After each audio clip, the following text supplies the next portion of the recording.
Honestly,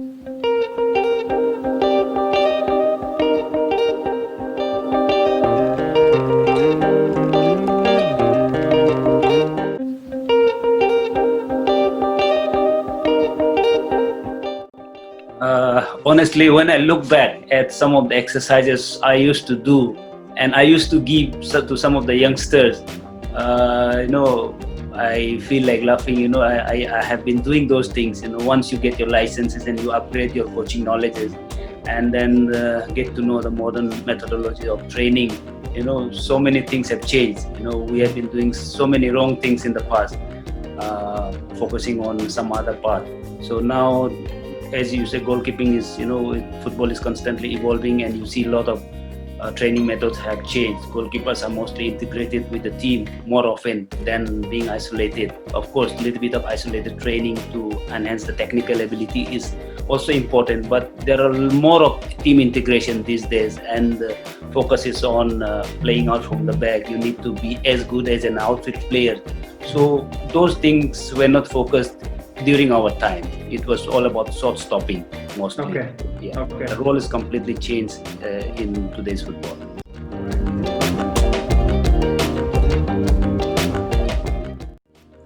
I think thanks to Sports KPI, I think you guys have made it much easier for us nowadays.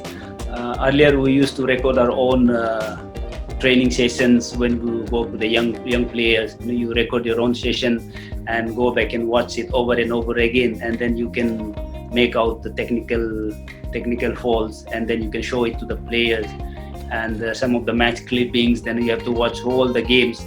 But with the technology now, things are much easier. We just need to get the clips of what is required to show the players. Those things, once you see those videos, then you get to know that just rather than blaming for the goal, we can find out what were the problems involved. Is it only the goalkeeper, or was it the defender, or was it the midfield? So many things are involved together. Like, as you said, it's not just one mistake. It's a series of mistakes that happens before it actually goes into the goal. So Yeah. Analysis, definitely it helps in a big way in today's football.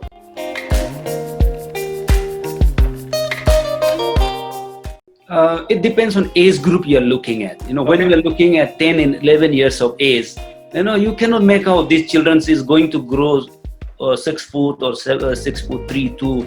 It's difficult to make out. But when you're looking at players at the age of 15, 16, 17, Yeah. yes, that's the time you have to, if you're trying to identify players, who can make it big in top level. So then you can make out this have got these physical abilities, the technical abilities, everything can be seen. But lower level, as I just mentioned about some of the traits, which comes naturally to some of the players. Those things are looked at when we're looking at young players.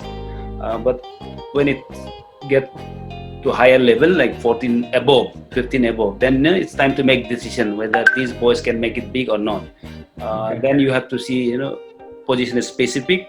Goalkeeper, yes, if he's big, always his height is always an advantage, but it's not everything. You have Okay. seen Nawaz doing very well.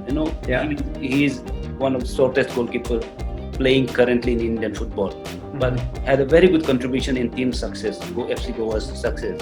Correct. So the style of play the team adopts, that also helps in choosing some type of goalkeepers. Like some players, some coaches will be looking for big because of his style of play. So Right. height is not everything. Of course, it is an advantage when we talk about international matches to choose players for the national team. Yeah. Then you have to look at physicality also, and physicality plays a big role there.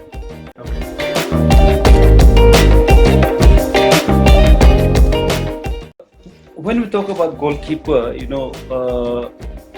it's difficult to judge them by looking at the number of goals they have conceded.